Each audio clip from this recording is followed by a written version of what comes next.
Coucou les copines, comment ça va? Moi écoutez, aujourd'hui ça va. Une vidéo un petit peu style podcast où on va discuter de la confiance en soi, des complexes, etc. Ça sera pas une vidéo pour pleurer sur les chaumières où je vais me plaindre tout le long de la vidéo. J'ai pas du tout envie que ça give ça en fait. C'est plutôt une vidéo pour justement parler de mon expérience avec la confiance en soi parce que j'ai quand même un parcours assez difficile avec ça, de par mon histoire, etc. Donc ça risque d'être un petit peu long. Donc n'hésitez pas à prendre un café pour bien apprécier ce moment quoi. Et je commence un petit peu à boire.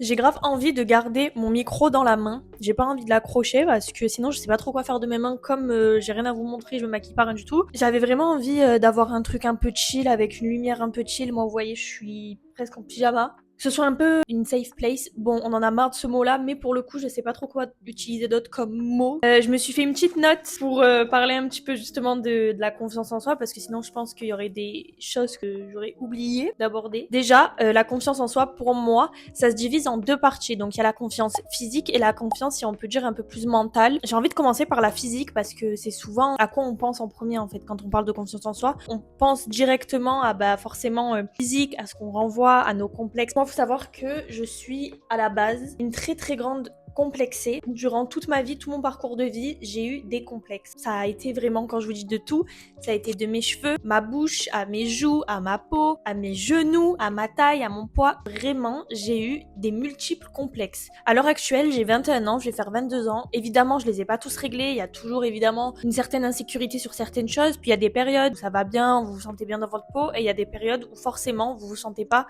hyper confiant. Moi, en ce moment, je suis dans une période où je suis un peu entre les deux. Parce qu'en fait, en ce moment, au niveau de mon acné, c'est assez difficile. Comme je vous ai dit, je vais avoir 22 ans cette année. J'ai encore beaucoup d'acné. Bon, j'ai eu rendez-vous avec ma dermato, etc. C'est assez difficile à gérer. Alors, je m'assume entièrement. Je peux sortir démaquillée, il n'y a pas de souci. Mais c'est pas pour autant que j'ai pas de complexe sur mon acné. Donc, pour vous dire que j'ai vraiment toujours eu des complexes, qu'il y en a encore maintenant à l'heure actuelle, même si franchement, j'ai réglé quasiment tous mes complexes. Et honnêtement, j'en suis pas peu fière. Moi, j'ai été harcelée quand j'étais en maternelle et même en primaire, je me faisais quand même un peu chamailler et tout parce que déjà en fait, j'étais rousse. Forcément, c'est pas habituel pour les enfants. Les enfants n'ont pas vu beaucoup de rouge. J'étais une voire la seule rousse de l'école si je m'en souviens bien. Donc forcément, j'étais un peu rejetée juste de par ma couleur de cheveux. Donc ça, franchement, j'ai eu beaucoup de mal à le vivre. Ça a été un des plus gros complexes de ma vie, ma couleur de cheveux. J'en ai extrêmement souffert à l'école parce que on a les remarques, on a les critiques, on sait pas trop gérer ça quand on est enfant. En plus, moi, je suis pas quelqu'un qui parle beaucoup, qui a une facilité à dire ce que je ressens. Quand ça va pas ou quoi, j'ai beaucoup de mal. Donc ça veut dire que je me confiais pas spécialement à ma famille parce que je voulais pas les affecter et leur faire de la peine en fait. Mais il est vrai que moi, j'en ai beaucoup souffert et ça m'a créé un complexe jusqu'à il y a pas extrêmement longtemps. Je pense que j'ai arrêté de complexer, je pense, en seconde ou en première. Donc vraiment, ça a été, je pense, la plus grosse partie de ma vie. J'ai complexé sur mes cheveux parce que je peux pas me faire de couleur, je peux pas me faire brune, je peux pas me faire blonde. Enfin, quand je dis que je peux pas, si je me fais une teinture blonde, ça va pas être beau. Si je me fais une teinture brune, pareil, ça sera pas forcément beau. Puis j'aurai des racines. Enfin bon, bref, vous voyez très bien. En fait, avec le temps, j'ai compris qu'en fait, c'était mon identité, c'était ma personne. À l'heure actuelle, je dis pas que des fois ça me pèterait, j'aurais trop envie de me faire des couleurs, pouvoir changer de tête et tout. À la limite, j'achèterais une perruque en fait et je me ferais kiffer en me mettant une perruque. Mais par contre, je ne pourrais jamais changer ma couleur de cheveux parce que avec le temps, j'ai compris, comme je dis en fait, c'est mon identité et en fait, j'aime ma couleur de cheveux maintenant. Surtout qu'il y a eu quand même, il y a eu la mode des cheveux roux pendant un moment. Ça m'a donné un boost de confiance en moi en me disant, en fait, on m'a critiqué toute ma vie vis-à-vis de ma couleur de cheveux, mais maintenant c'est une trend, maintenant c'est une mode. Donc en fait, j'ai pas à en avoir honte. Et en fait, c'est avec ça que j'ai commencé un petit peu à faire du travail sur moi-même et à aimer ma couleur de cheveux. Tout part des gens en fait. Honnêtement, quasiment tous mes complexes partent des gens. Les gens critiquent, les gens font des réflexions alors qu'ils sont pas forcément bien placés pour faire des réflexions et personne ne demande des réflexions sur son physique. C'est assez blessant en fait et ça blesse vraiment dans l'ego et c'est des choses qui nous suivent. Moi par exemple, pendant très longtemps, j'étais très très fine. J'avais pas de forme au collège. Et vous savez, au collège, les enfants ils sont méchants. Et en fait, moi j'étais la moche. Et je parlais à aucun garçon alors que toutes mes copines elles avaient des petits copains, moi j'en avais pas. Aucun garçon s'intéressait à moi. J'avais un petit peu de boutons.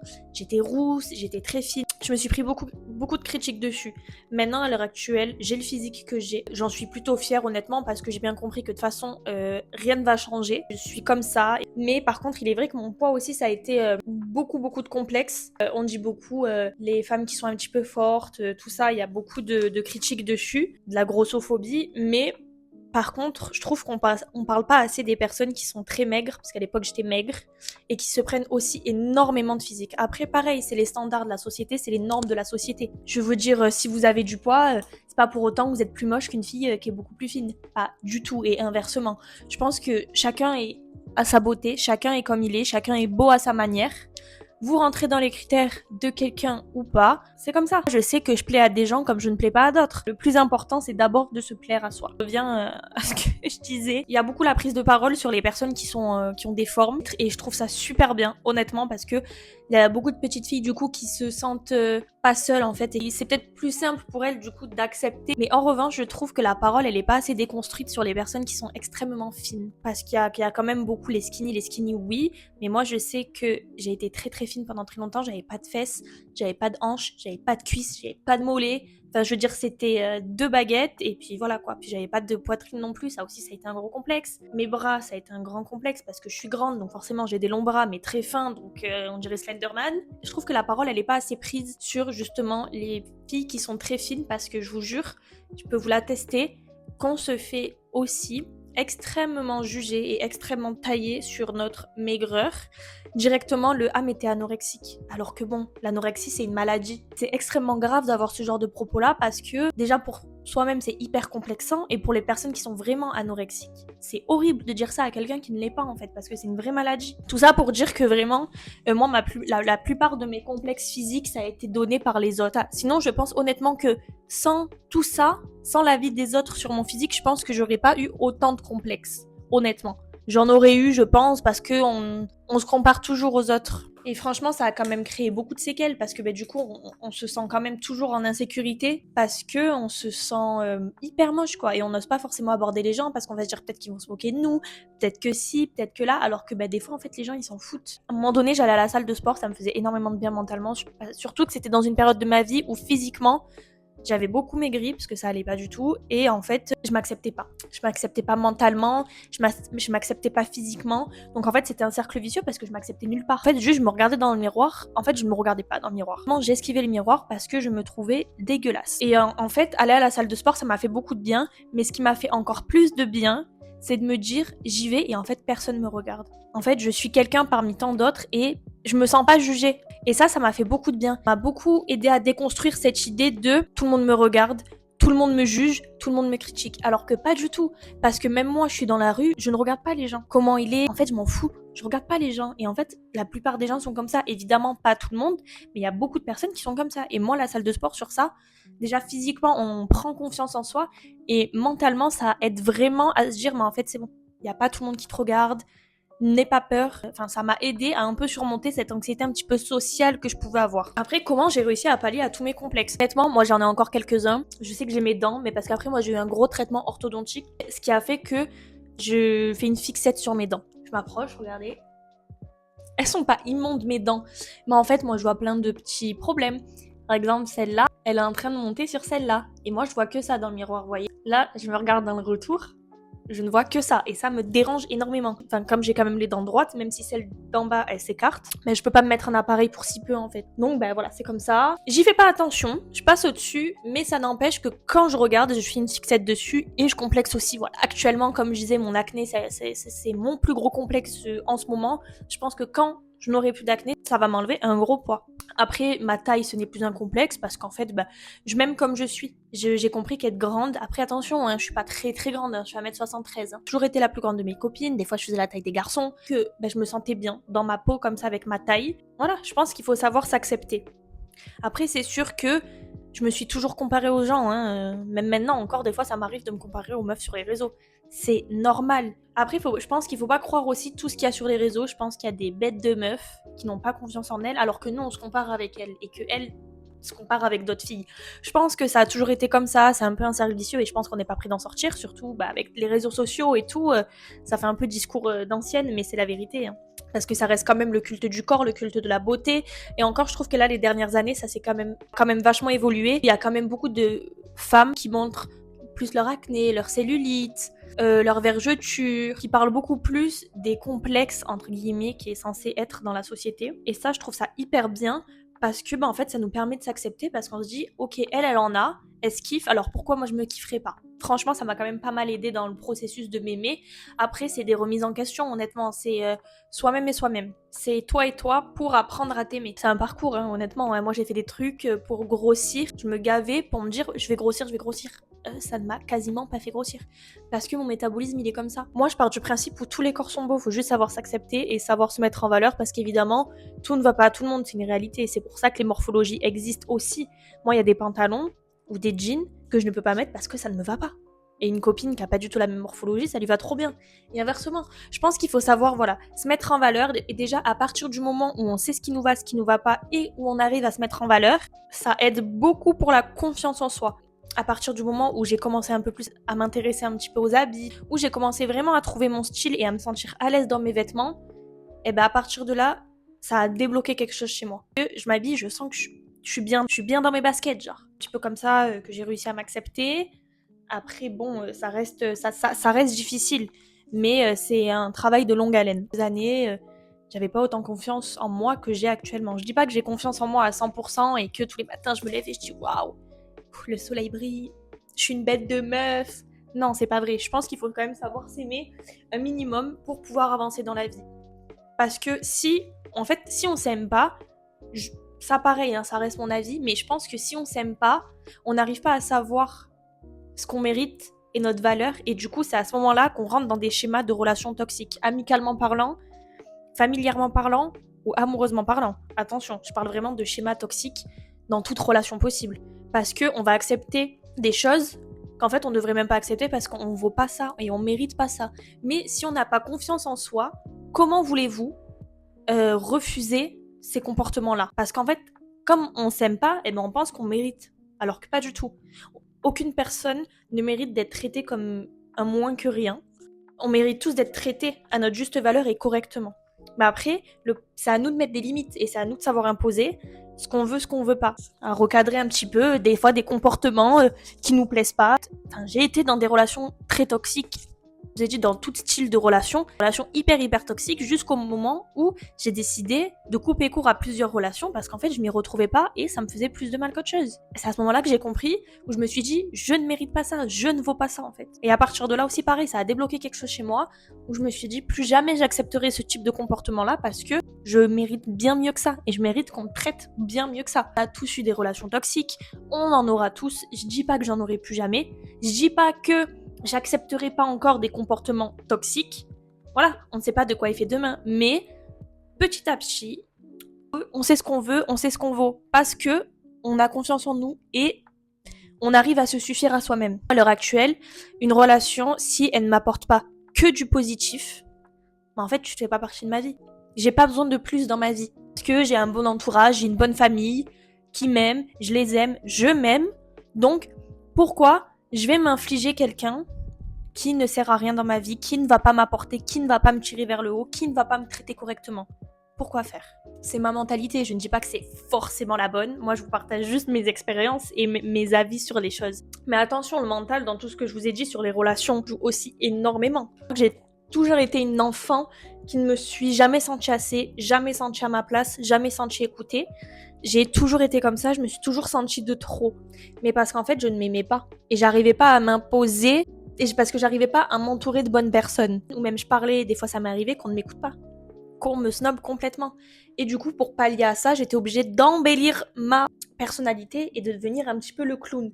Alors oui, j'aime bien rigoler, j'aime bien faire rire les gens, j'aime bien faire le clown et tout, il y a pas de souci, mais je me suis quand même beaucoup transformée. J'ai extrapolé ma personnalité pour me faire aimer. Alors qu'en fait, les gens, ils devraient m'aimer pour ce que je suis et pas pour ce que je veux être. Comment ça, je l'ai compris il y a pas si longtemps. Faut faire du tri. Quand vous vous sentez pas à l'aise dans un groupe, que vous vous sentez pas écouté, mais en fait, ça sert à rien. Ça veut dire que vous n'êtes pas à votre place, que les gens, pas qu'ils vous méritent pas, parce que des fois, c'est pas forcément des mauvais comportements, c'est juste que des fois, en fait, les caractères ne matchent pas, genre. Et c'est ok et c'est pas grave, mais juste faut savoir s'entourer des personnes qui nous conviennent. Et honnêtement, je trouve que c'est un peu c'est difficile à trouver où les personnalités matchent, où on se sent écouté, compris, etc. Et c'est pas pour autant que les amis que j'ai eus, qu'à l'heure actuelle, en fait, je me suis rendu compte que ça ne matchait plus. C'est pas pour autant que ce sont des mauvaises personnes. Il y a des certaines qui ont eu des comportements qui ne me conviennent pas, des comportements où je me suis pas sentie à ma place, mais c'est pas pour autant que ces personnes-là sont mauvaises ou sont méchantes. J'ai toujours été quelqu'un qui cherchait la validation des autres aussi. Moi, il faut savoir que j'ai une très très mauvaise relation avec mon papa. C'est pour ça que d'ailleurs, à l'heure actuelle, j'ai totalement coupé les ponts. Je ne lui parle plus, ça fait... Ouais, donc là, ça va faire 2 ans que je parle plus à mon père. Ça a été un choix de ma part, parce que pendant des années, honnêtement, c'était une relation destructrice et je pense que ça a été la plus grande relation toxique de toute ma vie, ça a été avec mon papa. Je vais pas trop forcément m'étaler parce qu'en vrai c'est une relation qui est tellement complexe et c'est tellement personnel, je ne lui parle plus. Donc forcément j'ai toujours cherché la validation des autres parce que je l'avais pas. J'ai grandi j'ai été élevée par ma mère et ma grand-mère, sans figure paternelle. J'ai pris beaucoup de choses sur mes épaules. On m'a jamais demandé de prendre beaucoup de choses sur mes épaules, mais je les ai prises, les choses.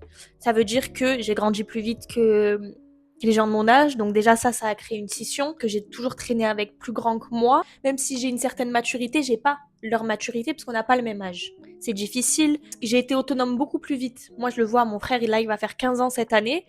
À 15 ans, j'étais déjà beaucoup plus autonome. Après, c'est un garçon, etc. C'est un débat, ça aussi. Les garçons, ils sont mûrs plus tard que les filles, ça c'est une réalité. Mais en l'occurrence, j'étais quand même beaucoup plus débrouillarde et beaucoup plus autonome que mon frère. Parce que je voulais pas être un poids pour ma famille. Mais du coup, ça m'a créé aussi beaucoup de manques. Donc déjà, j'avais le manque d'une figure paternelle, le manque d'un père.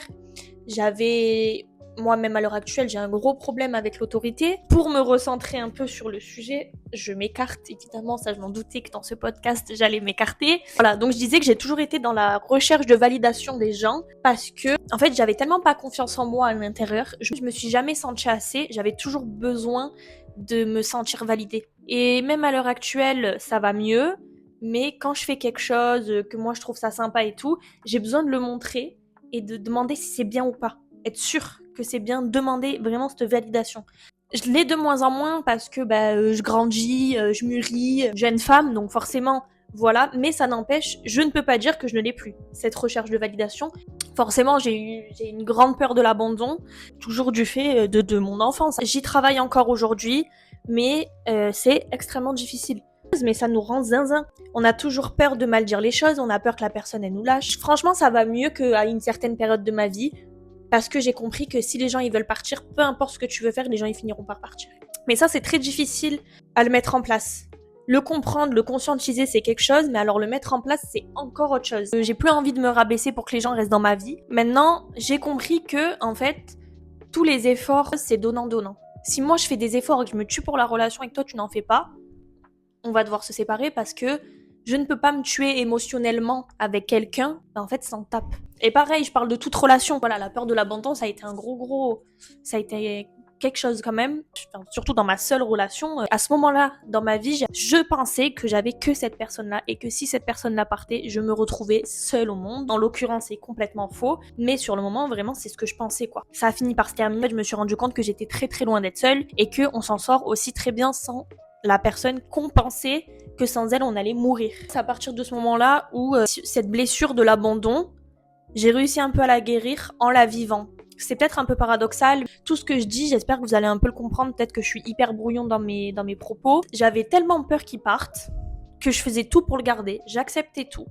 Et le jour où il est parti, pour de bon, le schéma de guérison et le schéma de deuil a commencé à se mettre en place.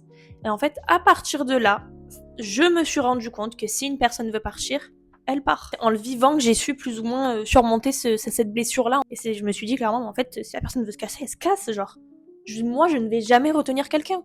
Comme je pense, si une personne fait tout pour me retenir, si j'ai envie de partir, je pars. Personne ne pourra me retenir si j'ai pris la décision de.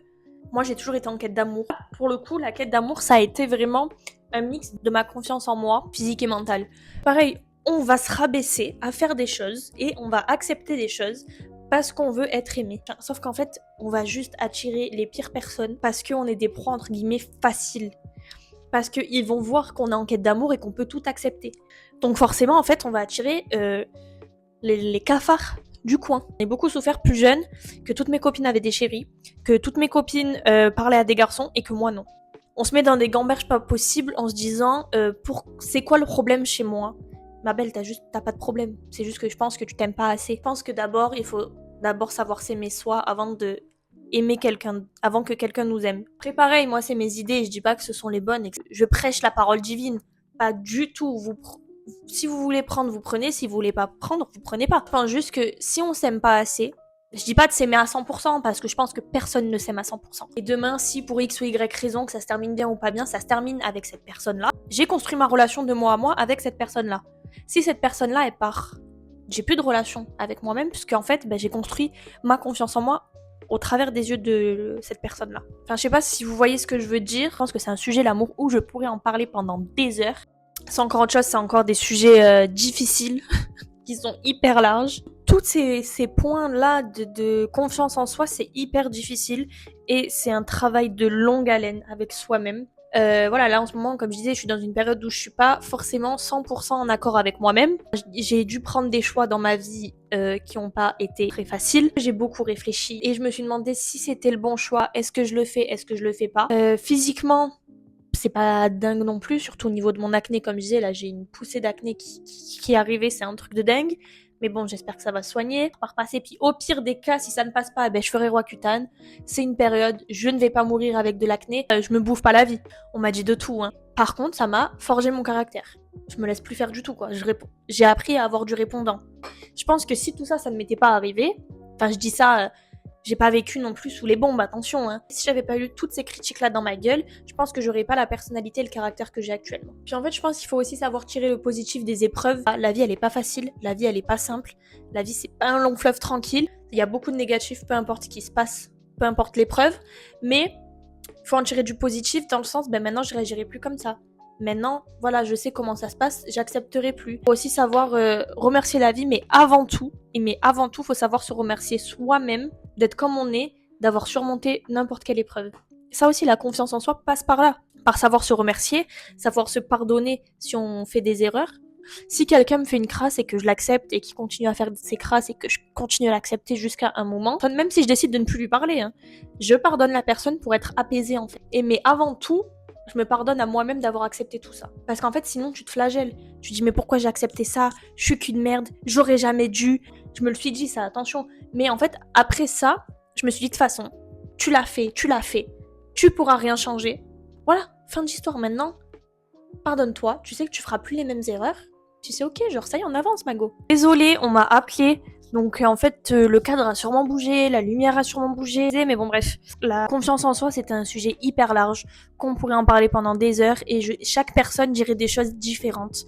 Je pense que ça pourrait être cool d'aborder aussi un peu dans ce format un peu podcast, des sujets un peu divers et variés avec des copines à moi, puis au moins vous pourrez avoir plusieurs avis. Je pense que j'ai plus ou moins tout dit ce que je voulais vous dire. J'ai trop l'habitude de m'exprimer, de me confier sur ce genre de sujet-là. Malgré tout ça, j'espère que la vidéo elle vous a plu. J'espère que j'ai pas été trop maladroite dans mes mots, que vous avez quand même cerné ce que je voulais vous dire, que je vous ai pas perdu en cours de route. Je me suis sûrement un peu éparpillée dans mes propos, dans mes paroles. Voilà, j'espère quand même, malgré tout ça, que ça vous a plu. N'hésitez pas à vous abonner, à mettre un petit pouce et à mettre un petit commentaire. Je vous répondrai avec grand plaisir. Je vous fais de gros bisous et on se retrouve bientôt. Bisous les copines.